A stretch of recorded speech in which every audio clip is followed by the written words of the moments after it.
So ఆ బ్రహ్మానందం గారిని మాట్లాడవలసిందిగా రిక్వెస్ట్ చేస్తున్నాం. నిన్ననే ఎవరితో మేము చూశాను, బ్రహ్మానందం గారి ఫోటో బిల్డింగ్ ముందర పెట్టారు. ఎదురుగా కూర్చున్న వాళ్ళకంటే ఇక్కడ కూర్చున్న వాళ్ళు ఎక్కువ మంది ఉన్నట్టున్నారు. సరే, ఉత్సవం సినిమా పేరు, దర్శకుడు అర్జున్ సాయి. ఇక్కడ ముఖ్యంగా నేను ఈ ఫంక్షన్కి రావడానికి ప్రథమమైన కారణం ఏంటంటే, నాకు నటులన్నా, నట జీవితం అన్నా, నట జీవితం తెర వెనుక పడుతున్నటువంటి నటుల కష్టాలన్నా ఎక్కడో చిన్న అటాచ్మెంట్ అండ్ ఎమోషనల్ ఫీలింగ్. ఇందాక మా అమ్మాయి సుమ చెప్పినట్టు, తను ఎంత ప్రౌడ్గా గర్వంగా చెప్పిందంటే, I'm the product of stage అని. నాటకం నుంచి వచ్చానని చెప్పుకోవడానికి ఈ రోజుల్లో కొంచెం హెజిటేట్ చేసేటువంటి వాళ్ళు చాలామంది ఉన్నారని నాకు తెలుసు. నాటకాలు వేసుకునేవాడు అనేవాళ్ళు పూర్వం, నాటకాలు వేసుకునే వాళ్ళ గురించి. But one thing, art is long, life is short. మనం ఎంతకాలం ఉంటామో మనకు తెలియదు. బట్ చివరి వరకు మిగిలిపోయేది, శ్రీకృష్ణదేవరాయలు బతికున్నాడు అంటే అష్టదిగ్గజాల వల్ల, రాజరాజ నరేంద్రుడు బతికున్నాడంటే నన్నయ్య వల్ల. ఇలా మహానుభావులందరూ, మహారాజులు బతికున్నారు అంటే వాళ్ళు పెంచి పోషించినటువంటి కళలు, కళాకారులు, కవుల వల్ల. అటువంటి కవులు పుట్టినటువంటి దేశం మన భారతదేశం. అటువంటి కవులు, కళాకారులు ఉన్నటువంటి దేశం మన దేశం. కాబట్టి ఈ దేశంలో ఉన్నటువంటి కళాకారుల యొక్క జీవితాల గురించి ఇందాక సురభి నాటక పరిషత్ గురించి చెప్పారు. వాళ్ళు just their dedicated their life for the sake of stage. రంగస్థలం కోసం, రంగస్థలం మీదనే తండ్రి కొడుకులు వాళ్ళే, రాముడు రావణాసురుడు వాళ్ళే, అన్ని రకాలైనటువంటి విభిన్నమైన పాత్రల్ని పోషించి అలా అలా అలా చేతిలో పట్టుకుని ఆ వెలిగిపోతున్నట్టు ఆరిపోవటానికి సిద్ధంగా ఉన్నటువంటి రంగస్థలాన్ని ఇవాల్టి వరకు వెలిగిస్తూనే ఉన్నటువంటి ఆ మహనీయ కళాకారుల యొక్క హృదయాలకి శిరస్సు వంచి పాదాభివందన చేస్తున్నాను. అది కళాకారుల వరకు సంబంధించింది. ఇందాక మిత్రుడు లక్ష్మీ భూపాల్ చెప్తూ ఒక మాట అన్నారు. రంగస్థలం, రంగమార్తాండ సినిమాలో చాలా బాగా యాక్ట్ చేశారు బ్రహ్మానందం గారు అంటూ ఒక మాట చిన్నది యథాలాపంగా వదిలేశారు ఆయన. ఏంటంటే, ప్రకాష్ రాజ్ గారి కంటే కూడా బాగా యాక్ట్ చేశారు అని. అది నేను దాన్ని మెన్షన్ చేయకపోతే దాన్ని నేను అంగీకరించినట్టు అవుతుంది. Prakash Raj is a Born artist. అంతటి మహానటుడు అతను. నటుడుగా అంతటి ఉన్నత శిఖరాలను అందుకున్నటువంటి, అతనిలో ఉన్నటువంటి ప్రతి అణువు యాక్ట్ చేయగలిగినటువంటి కెపాసిటీ ఉన్నటువంటి మనిషి, ఆర్టిస్ట్. అటువంటిది వాళ్ళతో పోలిక కాదు. నేను ఇది జెన్యూన్గా చెప్తున్న మాట, ఏదో మోడెస్టీగా చాలా మంచివాడిని అనిపించుకోవటం చెప్పే మాట కానే కాదు. రంగస్థలం సాక్షిగా చెప్తున్నాను. ఆ రోజు ఒక కృష్ణవంశీ కానీ, ఒక ప్రకాష్ రాజ్ లాంటి వాళ్ళిద్దరూ నన్ను ఎన్నుకుని నా దగ్గరికి రావడం, అది నా గొప్పతనం కాదు, వాళ్ళ సంస్కారం. వీడి దగ్గర ఈ టాలెంట్ ఉంది అని వాడిని పట్టుకుని తీసుకొచ్చి నన్ను అలా పెట్టి మౌల్డ్ చేసి చూపించినటువంటి విధానంలో, అఫ్కోర్స్ అలా అని నేను చేతగానే ఆర్టిస్ట్నే కాదు, I got my own talent as an artist. కానీ దాన్ని పైకి ఎలివేట్ చూపించగలిగినటువంటి వాళ్ళు. ఈ రంగమార్తాండ అనేటువంటి సినిమా విషయం ఇప్పుడు అప్రస్తుతమైన ఎందుకు చెప్పాల్సి వస్తుందంటే, రంగమార్తాండ గురించి, ఈ సినిమా అంతా రంగస్థలం గురించే.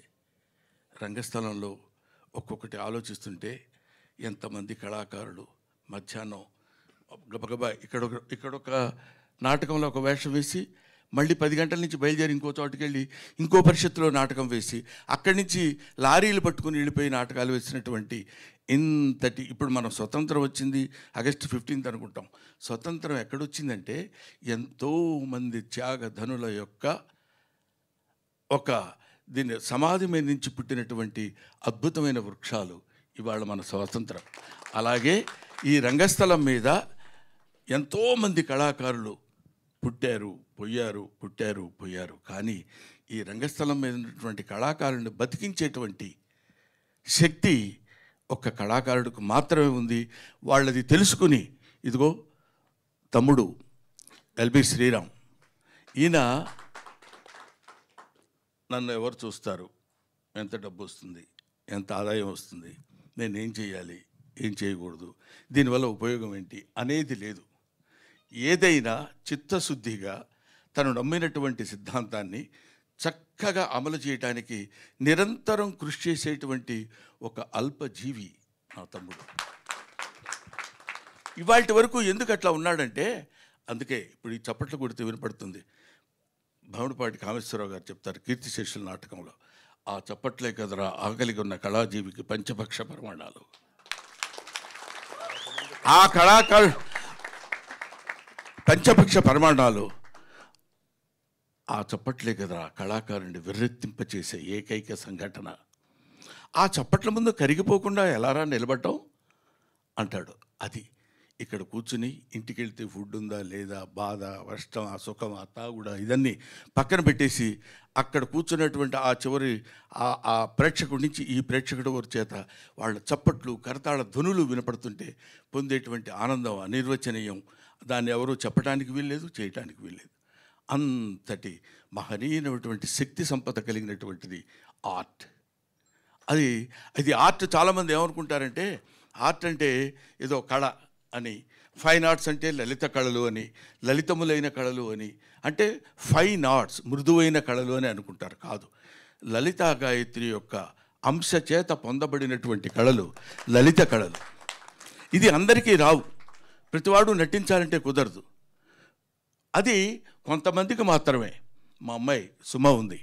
సుమ ఈరోజు అదే మాట్లాడితే ఏదో మలయాళం నుంచి వచ్చింది ఎన్నో, లేకపోతే ఇంకో చోట నుంచి అని కాదు. ఏదైనా తను నమ్మినటువంటి సిద్ధాంతాన్ని అలా పట్టుకుని మైకు రూపంలో ఇంతకాలం తనేదో గొప్పగా ఉంది అని కాదు, తను చేస్తున్నటువంటి నిరంతర కృషి. వింటున్నారో లేదో తెలియదు, మాట్లాడుతున్నారో లేదో తెలియదు, తనంతట తాను మలుచుకున్నటువంటి స్వయం శిల్పి సుమ. ఇటువంటి వాళ్ళు, ఎందుకంటే ఆ అమ్మాయిలో ఇప్పుడు ఇంతవరకు నాకు తెలియదు తన స్టేజ్ ఆర్టిస్ట్ అని. ఇలా చెప్తున్నప్పుడు ఓహో ఇటువంటి వాళ్ళు కూడా ఉన్నారా, మనకు తెలియని విషయాలు ఎన్ని ఉన్నాయో కదా అని. అది అద్భుతమైనటువంటి ఇటువంటి కళాకారులందరినీ ఒకచోట చేర్చి వీళ్ళ మీద ఒక సినిమా తీయాలని అనేటువంటి ఆలోచన రావడమే నిజంగా చిన్నవాడు అర్జున్ సాయి. వారికి నేను సిన్సియర్గా ఆ బాటమ్ ఆఫ్ మై హార్ట్, నా హృదయాంతరాల నుంచి అతన్ని అభినందిస్తున్నాను. ఎందుకంటే ఇందాక రైటర్ చెప్పారు, ఇక్కడ ఇలాంటి సినిమాలు ఎన్నుకోవాలంటే దానికి కొంచెం దమ్ము కావాలి. దానికి ఇది చెప్తూనే అట్రాక్ట్ చేయగలిగినటువంటి, అంటే మళ్ళీ సినిమాటిక్గా కావాల్సినటువంటివన్నీ డీల్ చేయటం. ఇందాక మా ఏం రత్నమ్మ గారు చెప్పారు. ఏం రత్నమ్మ గారు అంటే ఆ రోజుల్లో ఆయన వస్తున్నా అంటే దడదళ్ళాడిపోయేవాళ్ళం. ఆయన సినిమా ఏంటంటే అది మన ప్రకాష్ రాజు, మేము సంకల్పం సినిమాలో ప్రకాష్ రాజు మొట్టమొదటిసారి ఎంట్రీ, ఆ తర్వాత నా ఎంట్రీ. అంటే ఇంచుమించు ఇద్దరం అప్పుడప్పుడే సినిమా ఇంట్రెస్ట్లోకి వచ్చిన వాళ్ళం. ప్రకాష్ రాజు ఆ సినిమాలో ఇంట్రడ్యూస్ చేశాడు ఆయన. అలా కనపడుతున్నాడని మామూలుడు కాదు, ఓ మాటలో చెప్పాలంటే పొట్టోళ్ళు తక్కువోళ్ళు కాదు. కాబట్టి అటువంటి అలాగా ఉన్నటువంటి వ్యక్తుల్లో వీళ్ళల్లో ఉన్నటువంటి ఒక ప్రకాష్ రాజ్, వాడిలో ఉన్న జీల్, వాళ్ళందరినీ పట్టుకుని ఎలా మేనేజ్ చేసుకొచ్చాడు అనేది ఊరికి అందరికి కలిపి ఇంటికి భోజనాన్ని పిలిచి భోజనం పెట్టి పంపించే లోపే గిలగిల్లాడిపోతాం.